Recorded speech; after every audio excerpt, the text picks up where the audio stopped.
ମାନେ ଭାବ ଆଜି ସେ ମଣିଷ ଉପରେ କଣ ବିତୁଥିବ ଯେ 20 ବର୍ଷ ହେଲାଣି ନିଜ ଦେହରେ ବହୁତ ରକ୍ତକୁ ଗୋଟେ ଟ୍ରଫି ପାଇଁ ପାଣି ଭଳିଆ ଉଡେଇ ଦେଇଛି।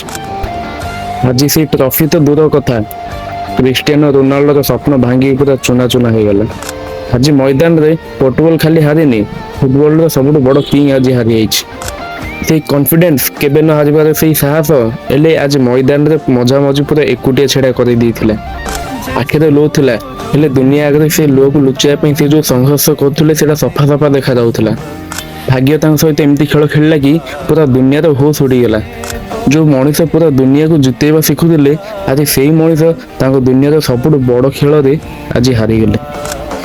ଏ ଦୁନିଆ ମଜାକ ନ ଉଡଉ ତା କଷ୍ଟର, ସେଇଥିପାଇଁ ସେ ଆଖିରେ ପୁରା ସମୁଦ୍ରକୁ ଲୁଚେଇ ରଖିଥିଲା। ସେ ଭିତରେ ଭିତରେ ପୁରାପୁରି ଭାଙ୍ଗି ପଡିଥିଲା। ରୋନାଲ୍ଡୋର ସେଇ ସାଇଲେଣ୍ଟ, ସେଇ ଦୁଃଖ, ସେଇ ସମସ୍ତଙ୍କୁ ଆଘାତ ଦେଲା ଯିଏ ସବୁ ତାକୁ ଫୁଟବଲର ଭଗବାନ ବୋଲି ମାନୁଥିଲେ। ମ୍ୟାଚ୍ ଯେତିକି ଟ୍ରଫି ଆଣିଲେ ତ ଆଲମାରିର ସୁନ୍ଦରତା ବଢିଥାଏ, ହେଲେ ରୋନାଲ୍ଡୋ ଆଜି ସମସ୍ତଙ୍କର ମନକୁ ଜିତି ଯାଇଛି।